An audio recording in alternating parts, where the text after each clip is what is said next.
let's continue with this subject on the scrappage policy. And I want to bring on board Abhishek Gaushinde as well from Sharekhan by BNP Paribas and talk a little bit more about that. Abhishek, hi, morning. Good to have you on ET now. Help us understand, what the scrappage policy would really mean for the players in the industry right now. We were just chatting with Volvo Eicher, and Vinod Agarwal was just highlighting what it really means for Volvo and the industry. So what I see that the scrappage policy in India has a genesis from the cash for clunker scheme that was introduced in USA in 2000, I think 9, after the Lehman crisis. It was the basic objective of that policy was to promote the fuel efficient cars, and side by side it was considered to be a kind of a stimulus to the automobile sector.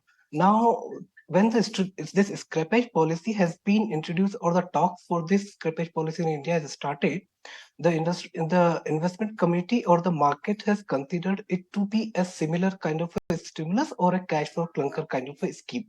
But if you decode the scrappage policy, it is simply converting a unorganized scrappage system to then in an organized system. This, although scrappage has already been happening in the market, but because of this policy and this incentive and a disincentive, this is getting a formal shape. The objective of this particular policy, key objectives are to reduce the pollutions, to increase the recycled economy. And the derivative outcome of this particular policy is the generation of a demand or the replacement demand, because one is getting benefit of this policy or the incentives when he's buying the new vehicle. So this is the thing. Now, if you see in 21, when this policy was introduced, at that time, the 3-4 key incentives which were there was that one is that the owner will get a 4 to 6% kind of a value of the new vehicle on scrapping his product.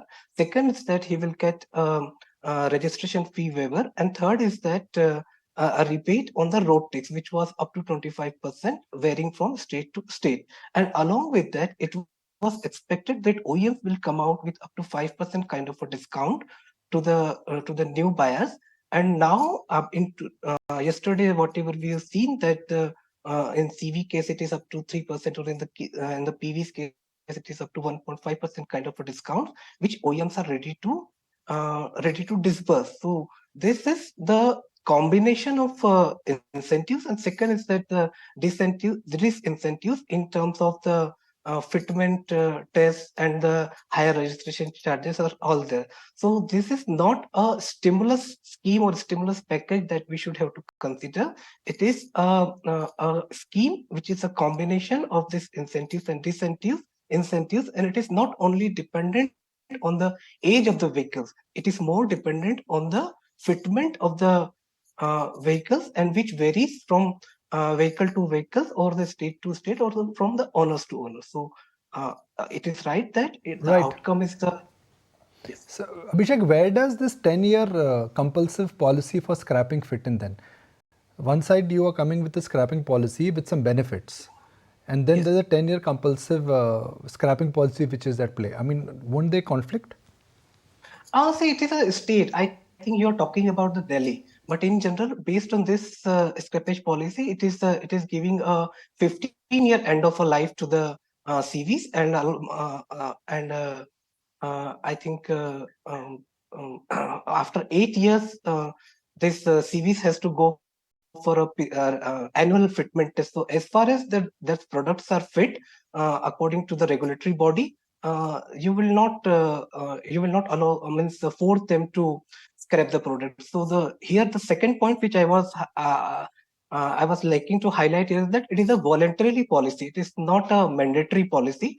And the government vehicle side, it is a mandatory, and there we are seeing some traction. So last reported numbers that we've seen is around 49,000 kind of vehicles got scrapped, and out of that, I think 30,000 were from the government side. So this 10-year side you're talking about is basically from the Delhi NCR region. In the rest of the India, it is 15 years old. So for auto companies Yes. which are in EV, Yes. How does this scrapping policy work? See, basically in the bus segment, that government push is there that those who are getting scrap this IC vehicles, the same should have to be replaced by the EVs, and on that you are getting incentives. But as I said, that it is not a mandatory policy; it is a voluntary policy. So as long as it is a voluntarily, then the success of this scheme or the impact of the EV or any other thing would be dependent on the two things. One is that the kind of a value which owner is getting. Say, for example, if owner is getting higher value in the second-hand market, then he will not opt for this particular scheme. And if the value generation by this scheme or the dismantling of the vehicle would not be beneficial for the this station, then it is again not viable for that. So it requires some mandatory cushions and significant incentives which can drive owner to go for this replacement. Say, for example, for EVs, it is a completely separate subject. I don't think that it would have a material impact on this thing, because at the end of the day, it is a choice of the owner that whether he will replace the product by the same IC product or by the EVs.